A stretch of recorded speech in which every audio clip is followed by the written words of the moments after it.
come to realize that when people talk about having locks, they only talk about the style and the method. But what about the tools? The actual tools used to create them, they're actually worth more than you realize, because this tool determines how your locks would look, feel, and form at the end of the day. And that is why I'm making this video. I'm going to be sharing the 3 different lock methods and the tools that I use to actually get this type of locks. Some people don't even know the names of them, but yeah, I'm going to attach pictures so you can actually see what they look like, not just the tools, but the kind of locks that they create. Let's get into it. Lock fam, you're welcome to Lock Life with Lola Classic. I have been documenting my locks on this channel for its starter phase, and I'm currently in my maturity stage.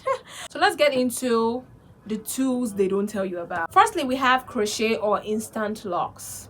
So people confuse it, but it's actually the same thing, because it is the crochet method you use to get the instant locks. If you see someone with mature locks from day one, chances are that they actually used the crochet method. This method, you use the crochet hook, especially the 0.5 mm. There's also the triple prong hook, but be careful, this can make your locks look stiff or over compacted. The stiff hook is actually more gentle, especially if you're doing it yourself or you want a softer finish. On the screen, I will show you again how it looks, so you don't go and buy the wrong size or the wrong hook. Check out for this. This is the best one to use for your instant locks. The crochet method actually forms the locks instantly, but finish depends on the tension and tool. That is why understanding this makes a difference actually. We're going straight to the second method, which is the interlocking method. And of course, I can say a lot about this because I actually have an interlocked locks.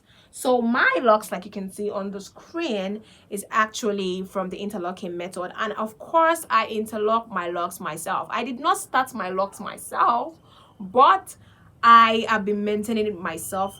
I learned how to interlock, and I have been doing it on a steady, the time when it is due. For the fact that yes, it's a tool that I use, I will just show you the tool right now on your screen. This is the tool I actually use for my interlocking, and I will still stitch a picture of the tool.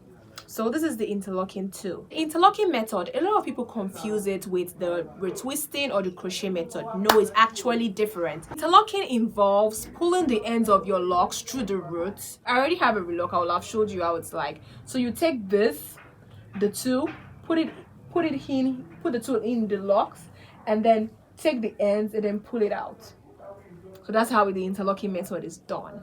And just in case you want to see how it is done still, I have a YouTube short showing how I interlock my locks. I posted a video not quite long ago. Check it out. Just have an idea of what I'm talking about. The tools are different. So some people use this particular tool that I have, the one with the metal, while some people use a latch hook or even a modified hairpin. Yes, a hairpin, but not just a regular hairpin. It is bent at the tip or looped a certain way so it passes through your roots cleanly without damaging your strand. Because to be honest, some of these tools, they look similar at first glance, but they do not give you the same outcome actually. So that is why it's advisable for you to understand and know the kind of tool that you are using, you know, especially from the crochet method to the interlocking. Interlocking creates a tighter root and holds longer than palm rolling. This is the result of like interlocking method. This is how your locks will look like. Moving on to the third one, which is two-strand twist or comb coils. This method are actually common for starter locks. Let us break it down real quick.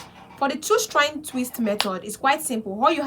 All you need is a rat tail comb like the one I'm actually holding, and I'll also show you a picture on the screen so you can see. A locking gel or aloe vera for hold. Moving on to comb coils, and for comb coils, what you need is a metal rat tail comb, something like this but metal. And why you're using the metal is because you want it to have a tighter hold. If you use this one, it's not going to give you a tighter hold. So for comb coils, that is the kind of tools that you'll be using. Just like the name comb, you know, you're using a comb, but this time you're going to be using a metal comb to get that, so that it's compact, like, you know, it stays longer. You know, for two-strand twist you can use this, but for the comb coils you need the metal comb. I'm just repeating it again so that we can let it sink. If you use this comb, it won't give you the same precision, like it will not be tight. Comb coils actually works more for short hair actually. So if you have a long hair, you want to lock it, I feel like you should actually avoid comb coils.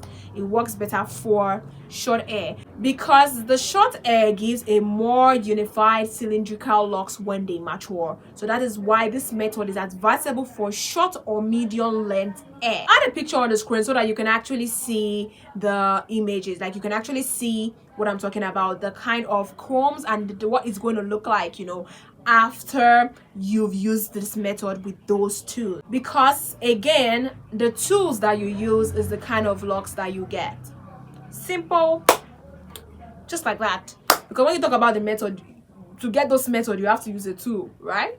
And the kind of tool that you use is going to give you the kind of locks that you are looking to get. Honestly, I wish more people actually spoke about this, because when you see someone's locks and you actually like it, right, and you ask them, what kind of locks did you get?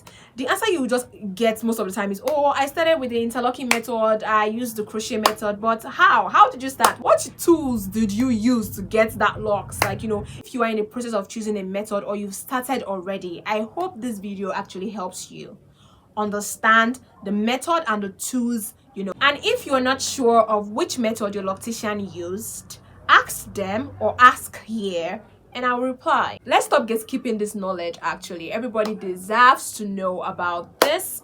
And if this video have helped you, it have enlightened you about the tools, you know, that you use to get the kind of locks that you have or you are looking to get, kindly click the subscribe button. Turn on your notification bell so you can know anytime I post a video. Comment, like, and share this video to someone else who might need it. Till I come your way next time, I'm still your girl, Lola Classic. And of course, don't forget to watch out for other videos or watch other videos on locks that I have, which will really help you. Thank you so much for watching. Bye for now.